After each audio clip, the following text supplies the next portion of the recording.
प्रिय साथियों, मैं 3D ज्योमेट्री यानी जो टॉपिक अपना चल रहा था 12th मैथमेटिक्स का और वही 11th चैप्टर, उसके अंदर 3D ज्योमेट्री के अंदर जो आगे की सीक्वेंस है उसके अंदर में जो AEEE और RPSC से जुड़े हुए काफ़ी अच्छे क्वेश्चंस हैं।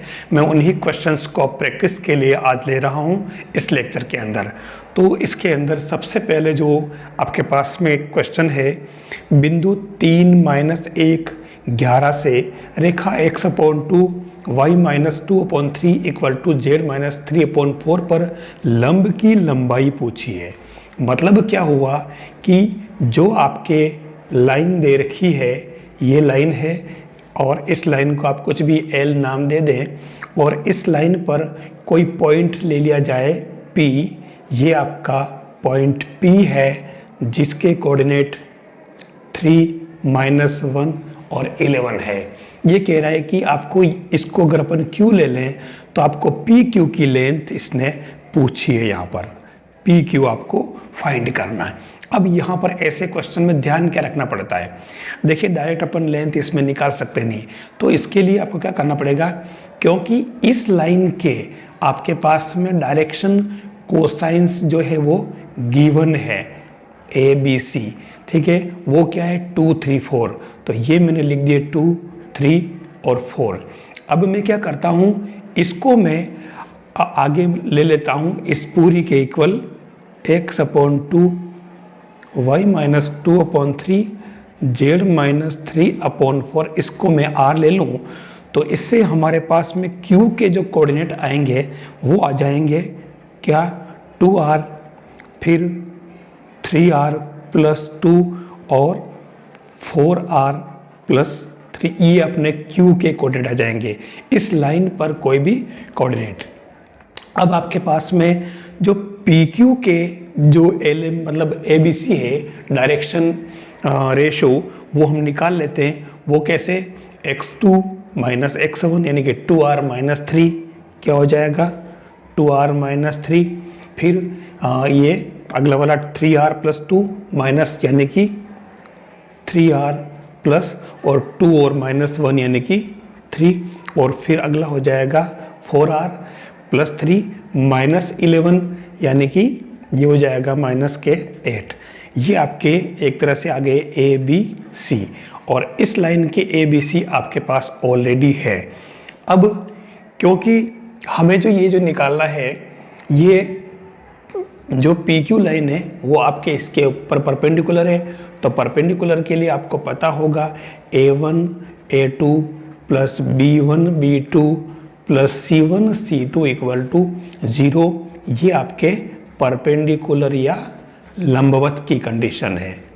तो हम इसको और इसको साथ में ले लेते हैं, तो वो क्या बन जाएगा आपके 2r - 3 × 2 + 3r + 3 × 3 + 4r - 8 × 4 = 0। इसको अगर आप सोल्व करोगे तो आपके जो r की वैल्यू आएगी वो क्या आ जाएगी, पूरा सिंपल काम है सोल्व करना, कोई बारीक बात नहीं है। तो वो r की वैल्यू आपके इसमें 1 आ जाएगी। ये 1 आप इसके अंदर पुट करें तो इससे आपके जो q के कोऑर्डिनेट आ जाएंगे वो क्या आ जाएंगे, इसमें पुट करना खाली r की जगह 1, तो ये क्या आ गया 2 और 5 और लास्ट में यहाँ 7। तो आपके पास में q के कोऑर्डिनेट आ गए और p के कोऑर्डिनेट पहले से ही है आपके पास में 3, -1 और 11। तो अब आपके ये PQ जो है आपको निकालना है, तो वो क्या आ जाएगा x2 - x1 y2 - y1 whole square यानी कि 3 - 2 होल स्क्वायर यानी कि 1 प्लस -1 - 5 यानी 4 का होल स्क्वायर, तो ये हो जाएगा 16 + 11 - 7 यानी कि 5 का होल स्क्वायर 25। तो आप देखें ये कितना हो रहा, 5 6 5 11 1 6 5 11 1 12, कितना बच रहा है यहाँ पे, ये जो आ रहा है 5 प्लस ये यहाँ पर देखिए यहाँ ये -1 था, तो देखो जरा सा चुके और ये गए, तो यहाँ पर आपके कितना बनेगा 5 माइनस 1 यानी कि +1 तो 6 हो गया, तो ये यहाँ पर ये बन जाएगा आपके 36 बन रहा है इसके अंदर। और फिर यहाँ जो बनेगा 11 माइनस 7, तो ये 4 बच रहे, तो ये 16 बनेगा। तो ये आपके क्या बन गया, √53। ये आपके आंसर इसके हो जाएंगे। हर क्वेश्चन, ये क्वेश्चन काफ़ी इंपॉर्टेंट है, आपको बहुत सावधानी से इसको सोल्व करना है। अगला जो क्वेश्चन है आपके सामने वो भी लगभग इसी पैटर्न पर है। आपके पास में कोऑर्डिनेट दे रखे हैं, यानी 0.1 - 59 की समतल यानी कि प्लेन x - y + z = 5 से दूरी जो सरल रेखा x = y = z, यानी कि सरल रेखा तो आपकी क्या हो गई है, x - 0/1 y - 0/1 z - 0/1, ठीक है। और ये तो हो गई आपके लाइन, और प्लेन क्या हो गया आपके x - y + z - 5 = 0। अब आपको क्या करना कि इसको क्या करो आप कि r ले लो, जैसे अभी उसने पहले वाले क्वेश्चन लिया, तो इससे आपके ये जो कह रहा है इस प्लेन पर या इस लाइन पर कोई भी आपके एक पॉइंट आ जाएगा।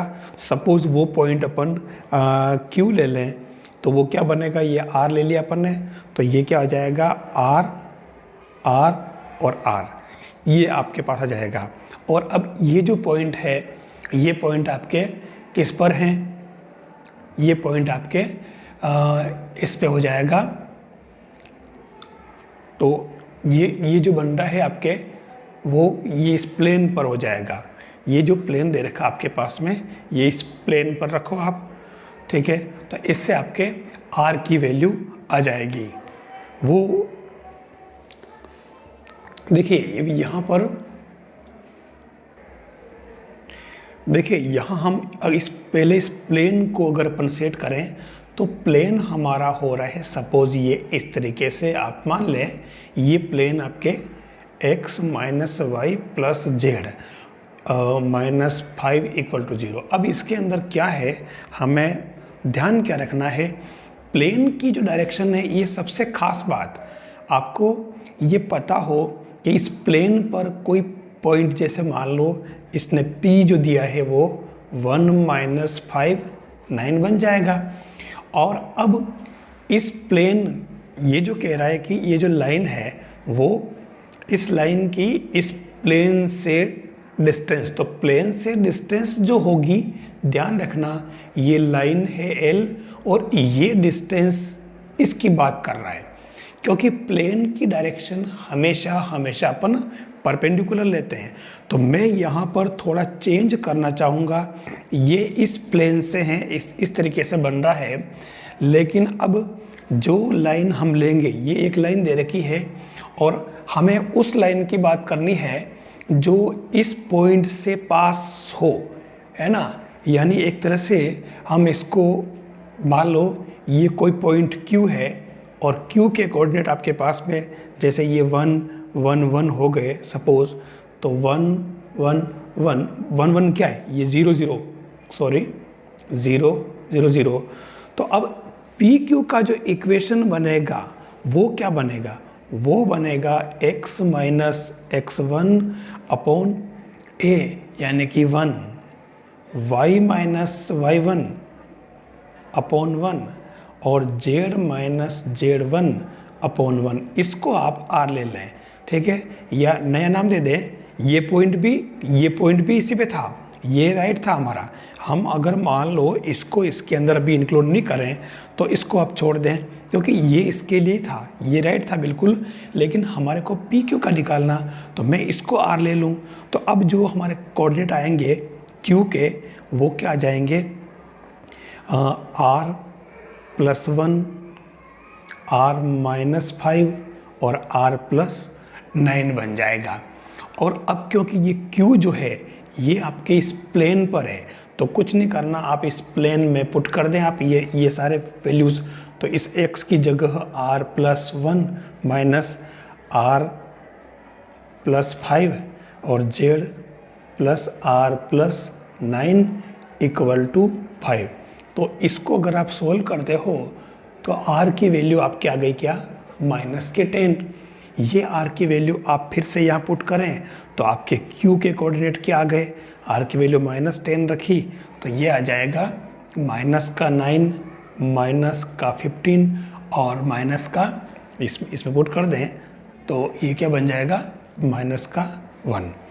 तो ये आपके क्यू आ गया, पी आपके पास पहले से ही है और अब इसने पूछा है कि इनके बीच की डिस्टेंस, तो आप ये पी क्यू x2 - x1 करके आप निकाल लें तो सीधा सा ये क्या बन जाएगा आपके 10² प्लस 10² प्लस 10² का रूट, यानी कि ये बन जाएगा 10√3 यूनिट, जो आपके इसमें ऑप्शन में दे रखा answer A is right option. बहुत ही अच्छा क्वेश्चन है, दोनों ही क्वेश्चन को मैंने लगभग सेम पैटर्न पे लिया था, तो इसको आप इसी तरीके से समझें। यहाँ पर देखिए बहुत ही शानदार क्वेश्चन है, ये दिखने में भले बड़ा हो सकता है। ये कह रहा है कि यदि रेखा यानी कि line x - 2.3 equal to y - 1 upon -5 equal to z plus 2.2 समतल x plus 3y minus alpha z प्लस बीटा इक्वल टू 0 में हो तो अल्फा बीटा की वैल्यू क्या है, ये यूं कह रहा है। मतलब ये हुआ कि जो आपके ये लाइन है, समझने की बात है, इस लाइन को आप देख करके पहले आप समझ लें कि ये कहना क्या चाह रहा है। ठीक है, सपोज लाइन है आपके ये, और ये कह रहा है कि इस प्लेन में किसी न किसी ये एक प्लेन में है, ये आपके लाइन, इसको L लिख दो और इस प्लेन में है। तो समझने की बात क्या है, इसको तो आप लाइन ले लो और इस लाइन के जो लाइन L के लिए, ठीक है ना, लाइन के लिए आपको मालूम है कि ABC क्या है 3 - 5 2, ध्यान देना। और आपको पता हो तो इसकी प्लेन की डायरेक्शन बहुत ही इम्पोर्टेंट चीज़, आपको मालूम है कि प्लेन की डायरेक्शन इसके नॉर्मल वेक्टर परपेंडिकुलर होती है, अभिलंब दिशा में होती है, आपको ये पता होगा, ठीक है ना। तो उस केस में आपके लाइन और प्लेन दोनों कैसे हो गए, परपेंडिकुलर हो गए। तो अब आपको क्या करना कि सबसे पहले तो आपको यहाँ पर दो कंडीशन दे रखी है, एक तो प्लेन है और एक ये। तो प्लेन के लिए, ये तो लाइन के लिए था, और प्लेन के लिए ए की वैल्यू क्या है आपके 1, बी की वैल्यू क्या है 3 और सी की वैल्यू -अल्फा। तो आप क्योंकि दोनों परपेंडिकुलर है, ठीक है, लाइन और दोनों, तो आप ये रूल लगा लें A1 A2 B1 B2 C1 C2 0। तो ये क्या आ जाएगा आपके 1 × 3 -15 और -2 अल्फा इक्वल टू 0। तो ये -2 अल्फा इक्वल टू माइनस का प्लस का 12 ही आ रहा है इसके अंदर। तो उस केस में आपके अल्फा इक्वल टू क्या आ गया 6। तो ये मतलब माइनस का 6 अल्फा आ गया। अब ये कह रहा है कि आपकी जो line lies in plane, line plane में है, तो कुछ भी नहीं करना, आपका जो प्लेन है उस प्लेन में ये वैल्यू पुट कर दीजिए। x की जगह आप, ये इसी के अंदर है, ठीक है, तो आप डायरेक्ट इसके अंदर प्लेन में है, तो ये जो, क्योंकि इसने ये जो पॉइंट दे रखे 2 1 2 है ना, ये इस लाइन के बारे में क्या जानते हो, ये 2 1 -2 से पास हो रही है।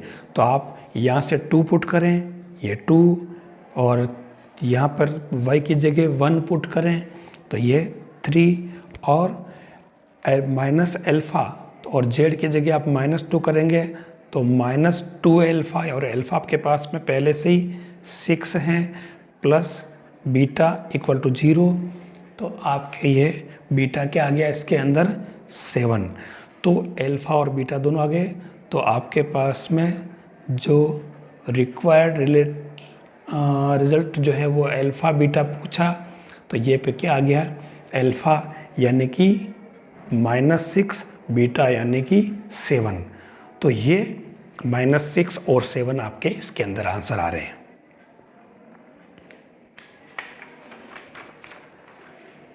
अब देखिए एक काफ़ी अच्छा क्वेश्चन आपके पास है।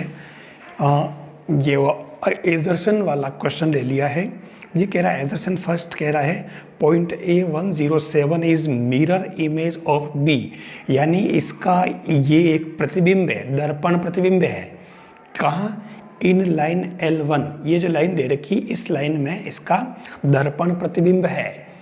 तो आपको करना क्या है, दर्पण प्रतिबिंब में तो आप पहला एक काम करें, आप इसके अंदर सबसे पहले लाइन बना लें, ये आपके लाइन, ठीक है, और इस लाइन पर कोई एक पॉइंट है यहाँ पर P, और इसके कोऑर्डिनेट है 107। वैसे इसने A दे रखा तो अपन चलो A दे देते हैं, और इसका दर्पण प्रतिबिंब जो है वो B है, वो 163 ये कह रहा है ऐसा। और लाइन ये है, तो ये लाइन आपके क्या हो गई, x/1 y -1/2 और z -2 दे रखा है 5। ये आपके इसके अंदर दे दिया है इसने, आपको इसके अंदर कुछ नहीं करना, ये पूरी जानकारी हमारे पास में आ चुकी है। तो अपन इसके अंदर ये जो कह रहा है, क्योंकि इसने कहा कि दो कथन है, एजर्शन फर्स्ट और सेकंड, ये तो कह रहा है कि ये इसका दर्पण प्रतिबिंब है और इस लाइन के अंदर, और एजर्शन 2 यानी कि कथन दूसरा कह रहा है कि लाइन L1 जो है ना वो बाइसेक्ट करती है किसको, इन दोनों पॉइंट को जोड़ने वाली लाइन को, यानी कि इन दोनों पॉइंट को जोड़ने वाली लाइन को ये लाइन बाइसेक्ट करती है। तो वैसे भी आपको पता होगा कि A का प्रतिबिंब जितनी दूरी पर ऊपर है उतनी ही दूरी पर अंदर होगा, और इसलिए ये बाइसेक्ट तो करेगी ही, पक्की बात। तो इसने ये कह दिया कि कथन भी आ गया, इसका मतलब ये तो तय हो गया कि कथन दोनों ही राइट है। अब इसका सही इंटरप्रेशन है कि नहीं है, और दोनों राइट तो बाद में, पहली बात अपने को निकाल के देखना पड़ेगा कि इसका प्रतिबिंब है या नहीं। तो अपन क्या करते हैं इसके अंदर कि ये जो हमारे पास दे रखा है, हम इसके अंदर मध्य बिंदु निकाल लेते हैं, इन दोनों का मध्य बिंदु। सपोज इसको कोई नाम डाल दो आप, जैसे कुछ भी नाम डाल दो, इसको P डाल दो, तो P जो है वो इसका AB का मध्य बिंदु होगा। तो 1 + 1 क्या हो जाएगा, 1 + 1/2, 0 + 6/2, 7 + 3/2। तो ये क्या हो जाएगा आपके P 1, 3 और 5। तो आपके पास P आ गया 1, 3, 5। ये इसका मध्य बिंदु हमने निकाल के देख लिया। अब हमें ये देखना है कि ये जो पूरी A की लाइन है हमारे पास में, जो AB, हम एक काम करते हैं, इसको अपन टुकड़ों में ले लेते हैं। टुकड़ों में कैसे, हम AP के लिए A, B और C की वैल्यू निकाल लेते हैं। तो AP के लिए क्या हो जाएगा, 1 - 1 0, 0 - 3 -3, 7 - 5 -2। ठीक है, सॉरी ये अपने मैंने इसी में लिख दिया है, मतलब ये A की वैल्यू है, ये -3, ये -2, इनको इधर नीचे लिख दो। ये मैंने AP के लिए लिखा।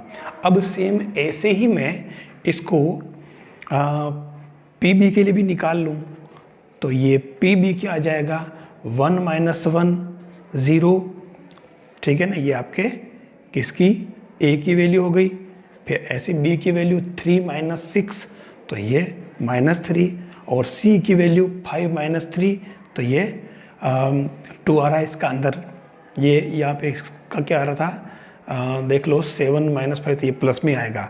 तो ये यहाँ पर देखो, ये दोनों के जो DRs हैं वो दोनों के सेम हो गए। इसका मतलब P इसका मिड पॉइंट हो गया, और P जब मिड पॉइंट हो गया तो पक्की बात आपके ये जो है दोनों ही एजर्शन जो है वो both 1 and 2 is true and 2 is interpretation of 1, यानी कि कथन दूसरा जो है वो पहले का एक सही व्याख्या कर रहा है। ये इसके अंदर इसका आंसर है। तो बिल्कुल सिंपल काम है, आप इजी वे में इसको कर सकते हो। फिर हम चलते हैं नेक्स्ट क्वेश्चन की तरफ। ये आपके पास में जो नेक्स्ट क्वेश्चन है ये कह रहा है कि if the angle between line and plane, ध्यान रखना लाइन और प्लेन, और लाइन और प्लेन के बीच का जो एंगल हम निकालते हैं वो क्या होता है, साइन थीटा इक्वल टू, आपको पता होगा, b dot n upon mode of b mode of n, ये होता है। तो उस केस में आप अगर यहाँ साइन थीटा निकालोगे, ठीक है ना, तो वो क्या हो जाएगा आपको पता होगा, इसके अंदर ये जो है 2 लेमड़ा और इसके नीचे अपॉन में 1 है, तो ये अपने 1i b, एक तरह से यहाँ पे b क्या है, देखिए b हो जाएगा 1i यानी कि i, फिर 2j प्लस लेमड़ा के, और n क्या है यहाँ पे, n आपके 1 2 3 है, तो i plus 2j plus 3k, ये तीनों हो गए। तो अब आपको इसने जो कहा कि साइन थीटा जो अपन निकालेंगे तो इनका मोड कर लें, तो मोड क्या हो जाएगा, इन दोनों का डॉट कर लो ऊपर, तो ऊपर तो हो जाएगा 1 प्लस 4 प्लस 3 लेमड़ा, और नीचे हो जाएगा 1 plus 4 plus lambda square into, और ये हो जाएगा 1 प्लस 4 प्लस 9, ये आपके साइन थीटा हो गया।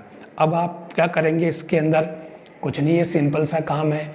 आपके पास में जो कोस थीटा है वो क्या दे रखा है, इसके अंदर इसने कोस थीटा दे रखा है √5/14, तो इससे आप साइन थीटा कैसे निकालोगे, इससे आप साइन थीटा निकालोगे तो वो आ जाएगा 3/√14, दोनों ही आ चुके आपके पास में, ये वैल्यू आप इसके यहाँ रख दो 3/√14, और इधर ये 3 लेमड़ा प्लस 5 अपॉन नीचे लेमड़ा स्क्वायर प्लस 5, और ये 9 4 13 ने 14, ये इससे कैंसिल, ठीक है। अब इससे लेमड़ा निकालना है तो कोई विशेष बात नहीं, आपके ये लेमड़ा क्या आ गया इसके अंदर 2/3, तो ये यहाँ पर आप लेमड़ा निकालना था हमें।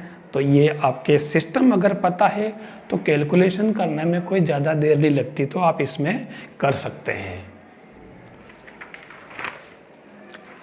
फिर नेक्स्ट क्वेश्चन आ रहा है, वो है आपके पास में if lines L1 x minus 1/2 y plus 1/2 z minus 1/4, ऐसी दूसरी लाइन दे रखी है। एक तो आपको पता होगा, ये थोड़ी जानकारी होना बहुत ज़रूरी है कि जो लाइन L1 है, लाइन L1 के बारे में क्या जानते हो आप, एक तो ये लाइन 1 -1 और 1 से तो पास हो रही है, तो इसका पॉइंट है, और इसके जो डी आर्स हैं वो क्या है 2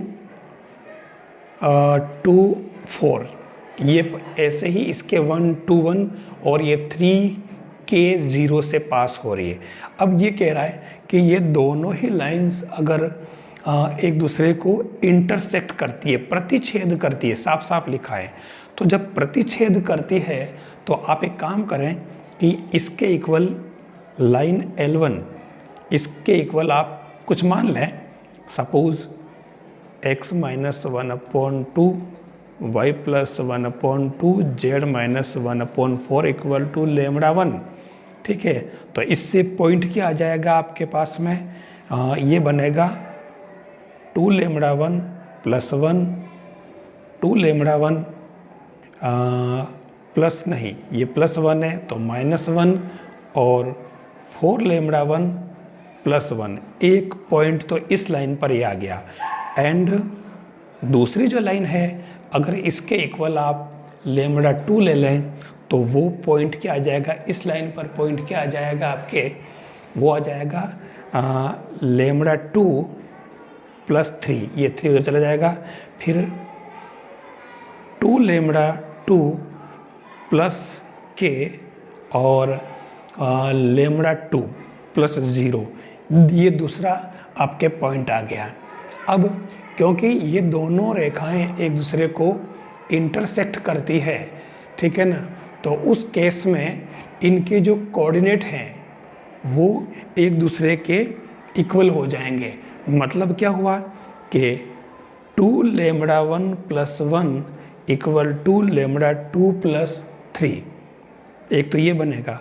दूसरा 2 lambda 2 minus 1 equal to 2 lambda 2 plus k, और तीसरा 4 लेमड़ा, ये 2 लेमड़ा 1 है ना, पहले इसको लिया, 1 प्लस 1 इक्वल टू लेमड़ा 2। तो इनको अगर आप फर्स्ट और लास्ट को सोल्व करते हो तो इससे आपके जो लेमड़ा की वैल्यू आएगी, लेमड़ा 1 और लेमड़ा 2 दोनों आ जाएंगे आराम से इसके अंदर। तो लेमड़ा 1 तो आ जाएगा आपके -3.2 और ये आ जाएगा -5। जब ये दोनों आ गए तो ये आप इस इक्वेशन में पुट कर दें, तो इससे आपके जो k की वैल्यू आएगी वो आ जाएगी 9/2। तो ये आपको इसकी प्रॉपर्टीज़ पता हो कि इसके अंदर, क्योंकि जब ये दोनों इंटरसेक्ट करती है तो इन पर जो कोई भी कोऑर्डिनेट होंगे वो दोनों इक्वल होंगे, तभी इसको माना जाएगा कि वो इंटरसेक्ट करेंगे ना। तो ये वाला जो पॉइंट है वो इन दोनों के पर सेम होगा जहां ये इंटरसेक्ट करेगी।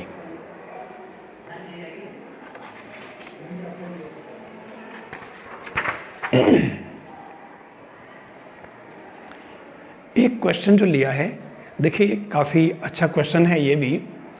क्वेश्चन क्या कह रहा है ये आप देखो, क्वेश्चन कह रहा है कि मूल बिंदु से इकाई दूरी है ना, मूल बिंदु से इकाई दूरी और समतल x minus 2y plus 2z minus 5 equal to 0 के समांतर समतल का समीकरण पूछा इसने। एक तो मूल बिंदु से ये यूनिट डिस्टेंस पर है और जो प्लेन आपके पास में दे रखा है इसके पैरेलल प्लेन का इक्वेशन फाइंड करना है। तो आपको अपन ने काफ़ी चीज़ें पढ़ रखी है।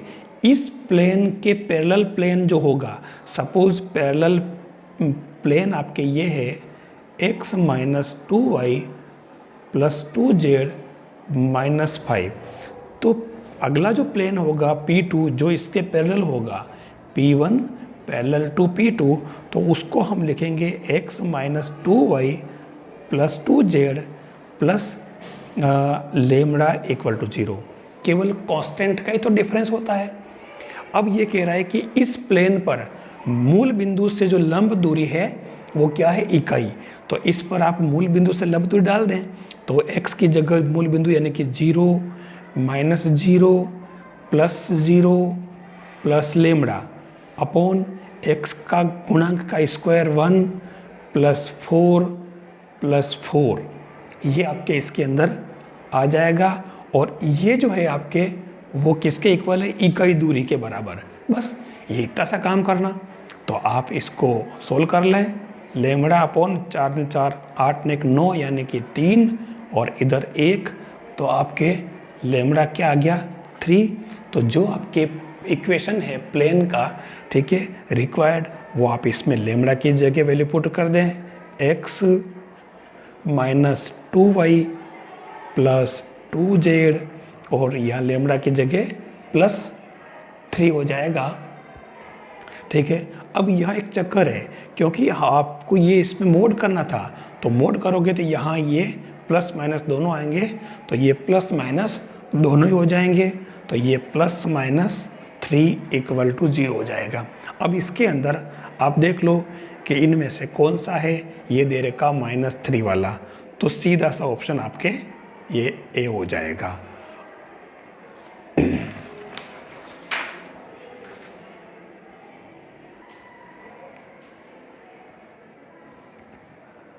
देखिए जो नेक्स्ट क्वेश्चन लिया है वो है आपके पास में 3 वेक्टर दे रखे हैं। वेक्टर जैसे इसको आप पहले वाले को नाम डाल दें आप, vector a equal to p i plus j plus k, vector b है आपके पास में i plus q j plus k, और वेक्टर सी आपके पास में है i plus j plus r k. ये 3 वेक्टर आपके पास में, ये कह रहा है कि ये तीनों ही समतलीय हैं, समतलीय जिसको कहते हैं कोप्लेनर, ठीक है। और समतलीय वेक्टर के लिए शर्त होती है, आपको याद होना चाहिए, a dot b cross c equal to 0, कुछ नहीं है।